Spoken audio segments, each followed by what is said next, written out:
Hi everyone, I'm John Rennie and welcome to The Boneyard.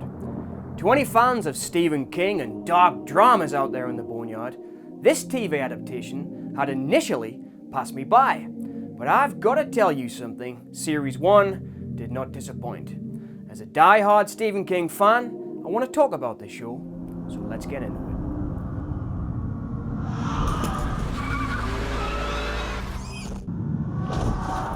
The show in question is, of course, Season 1 of Stephen King's Mr. Mercedes, and I cannot believe it has taken me this long to watch. King's cop thriller is brought to life in this gripping television adaptation that merges dark psychological drama with a nail-biting cat-and-mouse thriller. At the heart of Season 1 is a phenomenal central performance from actor Brendan Gleeson. No problem implies that serving a customer what he pays for could be a problem. It shouldn't be a problem unless you're the f***ing problem. Whose portrayal of retired detective Bill Hodges, a cop dealing with loss, regret, alcoholism, his impending death and depression, is one of the greatest performances that I've recently watched in television.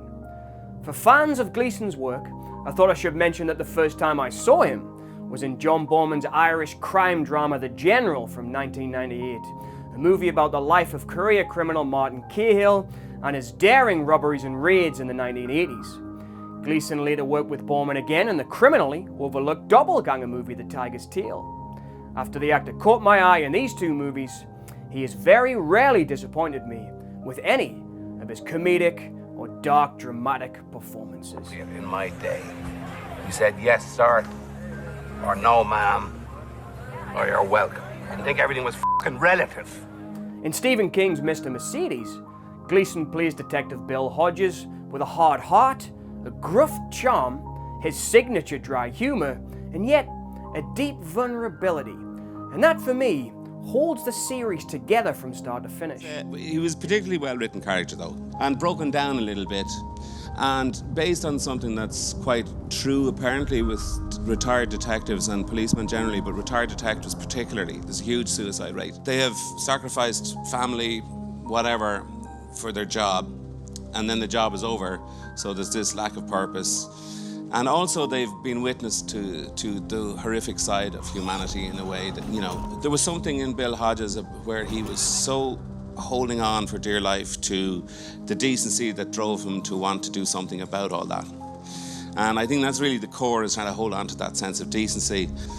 And then there was a vulnerability about him where he wasn't always successful, and actually he did hit the desperation button and went into places of despair, and that's basically where we meet him first. His portrayal of Hodges as a man haunted by a devastating unsolved crime, which opens the show with King's signature flair for gory and despicable horror, has the character struggling with his own inner demons, as well as the very real demons, such as maniacs and serial killers, that haunt King's often bleak worlds. I say bleak, but being a King fan since I was a little kid, no matter how dark his stories get, I've always wanted to be part of the worlds that King builds. God, showing up to a job, sir, in a Mercedes-Benz, sign of the times, I guess, right? Hodges wrestling with his soul and accepting that he is in the twilight of his life, if not the end, elevates this show and makes even the quiet moments of drama, when Hodges talks to his horny and caring neighbor, Ida, played with a great smile and swagger by Holland Taylor, all intensely watchable. When was the last time you had sex? You propositioned me, Ida. What if I am? You could do a lot worse. Well, that's... While the performances are mostly great, it was impossible to ignore the budget constraints that seemed to occasionally affect the look of the show. Now, I couldn't find much about the budget in my research for this, so this is speculation on my part. But Mr. Mercedes' cinematography and set design often has the visual style of a soap opera, rather than any cinematic polish to it, as we have come to expect from modern TV shows. Some of the sets and lighting seem very fake, and the special effects often seem a bit lacking, such as a demon-faced killer haunting Detective Hodges in his dreams, which at first startled me because it had the look of a cheap Halloween costume. I wanted a show that was haunting and beautiful without being visually style over substance, because the substance of this show are the characters. Maybe this was intended, but it felt a little off to me. This is especially noticeable when we compare this show to the more polished Stephen King adaptations with higher budgets, such as the Apple TV produced miniseries Stephen King's Lizzie's Story in 2021, which gave us some unforgettable moments of monsters with spectacular special effects. I feel I have to mention this soap opera-like feel that the show has, as it immediately stood out to me. However, the excellent ensemble cast and writing in Mr. Mercedes more than compensates for this shortfall. Actress Kelly Lynch, who I fell in love with as a teenager with her fantastic performance as a junkie, and director Gus Van Sant's great love letter to the wild writings of William Burroughs' Drugstore Cowboy, is particularly brilliant in Mr. Mercedes as the deeply flawed and mentally unstable Deborah Hartsfield. There is a deep sadness to her character that haunted me as the season wore on, as we begin to learn more about why she is the way that she is and the evil that permeates every corner of her soul. A mother can only be as happy as her saddest child. Even though she is a quite despicable character, even more so in King's novel, something akin to Norma Bates from the Alfred Hitchcock classic Psycho, Lynch's performance made her character feel real to me, which I thought was a high point of the season. Well, she's agoraphobic and alcoholic, and she has a very strange, somewhat incestuous relationship with her son. There are these people in the world, and her boundaries are really sort of nebulous, and she's not quite sure who she is or what she is to him. She's a mother sometimes, and she loves him very dearly. And he's one of those kids who's a little bit off, and she feels like she's just trying to fill that space in some way for him. He doesn't have many friends. Actress Holland Taylor also adds a touch of class and gravitas to the role of Ida Silver, Bill Hodges' no-nonsense, silver-tongued neighbor, who was a new addition to the series. I don't know, I didn't ask him why he did it, but he felt this, when it goes from the page to the stage to the screen, that the world would, no longer imagined by the reader, would become so dark that it needed some character who was dependably real and human and light and fun. And so he put this character in. So it's not actually in the novel. And Not in the novel. And I was watching it. So that might surprise a few fans of the book, but Holland's dry wit perfectly complements Gleason's dark gruffness, and together, this talented cast elevates Mr. Mercedes beyond what to me seemed like a limited budget production, turning it into a character-driven King story that deals with death in a way that only Stephen King can. So I turned on the TV and there was the local news, and they had this story. So McDonald's announced that they were hiring in this town. It might have been Charleston, I'm not sure. But all these people turned up. There were like 1,000 people that turned up to apply for jobs. There was one woman in this bunch of people that was waiting to try to get a job who had had a fight with another woman the day before. The first woman was married to this guy. She caught the woman who was applying for a job in McDonald's in bed with her husband. And she drove there, and she got out of the car, pushed her way through all these job applicants, and grabbed this woman and started to shake her. They had a fight.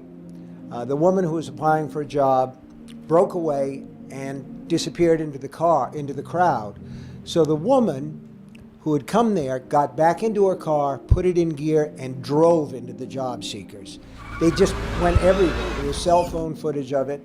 She got the woman, pasted her a couple of good ones, got back into her car, threw it in reverse, and backed over a bunch more people on her way out. 2 people were killed. And I thought to myself, I want to write about this.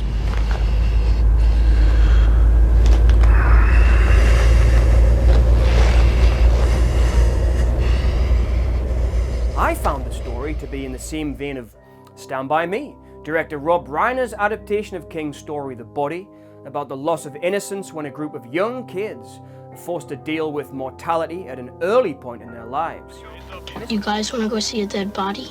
Mr. Mercedes, on the other hand, seems like the work of a storyteller looking back over his life and dealing with death as an older man. There are moments of contemplation in the show that had me gripped, as at this point in my life, I can find King's musings about coming to the end of a life highly relatable. You know, this thing about blue suicide and cops retire and they get, they don't have anything else to do, and a lot of them eat their own gun. And I thought, here's this cop who's sitting in his house, and he gets this letter about 6 months after he's retired, and the only thing he's done is watch daytime TV, like Judge Judy and Dr. Phil. I mean, that would drive me to suicide right there. So, oh yeah, you laugh like you never fucking watched those shows, right? We're all too good for that, aren't we? That's right. The thing I was thinking is, I'm going to tell it in the present tense. It's going to be this cop. He's going to get this letter. He's going to realize he can never solve this. And at the end of the letter, which I was going to save for the end, the guy was going to say, I know you've still got your service weapon, and you're never going to catch me, so you might as well use it. And I wanted to end the story with the guy putting the gun into his mouth. So now, instead of a 12-page story, I've got a 500-page manuscript, because the thing just grew. And that's the way it works for me. I don't try to force them to be anything that they don't want to be. King is a storyteller that has always felt blue-collar to me, for the lack of a better word. He never speaks down to his audience, and his writing in that respect feels very human and almost on a one-to-one basis, and I think that is what has led to his great success as a storyteller. And even though Detective Hodges can seem at times to be a genre cliche, that of an alcoholic cop, some words come to mind from the early King TV adaptation Salem's Lot to describe Mr. Mercedes, and that is... A new book. Boring people in the perfect town. A haunted house. Not your genre. Complex characters can elevate genre. Complex characters can elevate genre. And for me, that is the perfect description of Mr. Mercedes. It is a show about the working class goes to heaven, dealing with regrets of a life lived, but also accepting that to stop and give up on life will only hasten the end. And that is something that I can definitely relate to. Comparing the show to the original novel by Stephen King, the first in a series of 3 books about Detective Hodges and the now well-known character in King's universe of private investigator Holly Gibney, including Finders Keepers and End of Watch. I wonder why people who are about to be born but aren't born yet, and people who are about to die but aren't dead yet, all go to the same place to do what they're about to do. Fans will notice that the season stays fairly true to the source material, and Season 1 covers the whole of the book Mr. Mercedes, which I thought was an excellent choice by the show's creators. So Season 1 leaves no stone unturned for fans of the book. The show certainly remains true to the book in terms of tone and character, and the themes that King discusses, such as family, friendship, and death. The little tennis ball, which wasn't in the book, but it became kind of a symbol of the show. Little green tennis ball with this kind of maniacal grin on its face. I love that. The police do play a larger role in the series, especially Pete, Detective Hodges' ex-partner, that makes the TV show play a little bit more like a police procedural than the book does. But these are understandable changes that help flesh out the show and keep things interesting for a TV rather than a book audience. And all these changes are fine with me, as well as King, welcoming these new additions to the show. It's always such a rush to see something that you wrote, that you thought about for a long time, go on walks, consider this plot twist and that development, and then to actually see it on the screen, and it all looks effortless, and we know it's not, but they did a fantastic job. It's a good merging of the writer, the director, the cast, the crew. So for viewers familiar with the book, the show is a strong adaptation that hits the key emotional beats, though it might lack the sheer psychological depth that King's writing gives to fans of his unique writing style, but undeniably, I have to say, the show worked for me as a reader of the novel and a fan of King's work. Your cousin Olivia, why did you say she was killed? I do mind that question, yes. Are you upset with me? Not at all. Mr. Mercedes Season 1 works and gets a recommendation to Stephen King fans from me, here in the Boneyard, as I think that it boasts a fantastic leading cast, especially Brendan Gleeson's moody and gruff performance as former Detective Bill Hodges, which anchors the entire show. I haven't yet put it up there with my favourite King series, such as The Stand, The Shining, Storm of the Century, Rose Red and Bag of Bones, because it did feel like the production values and stylistic choices made the show a little soap opera-like at times, and some of the sets, not all, but some, took me out of the story a little. But the show's writing and character work more than makes up for this. I think fans of the novel will appreciate the faithful adaptation, and newcomers will find themselves drawn into the gripping psychological tension that builds with each episode. If you're looking for a dark, character-driven thriller that goes beyond the surface of typical crime dramas, this show is well worth your time. For me, King is at his best when he discusses the human condition in his writing and uses complex characters to elevate genre. And in that regard, I can say, as a long-time fan, I think Mr. Mercedes certainly delivers.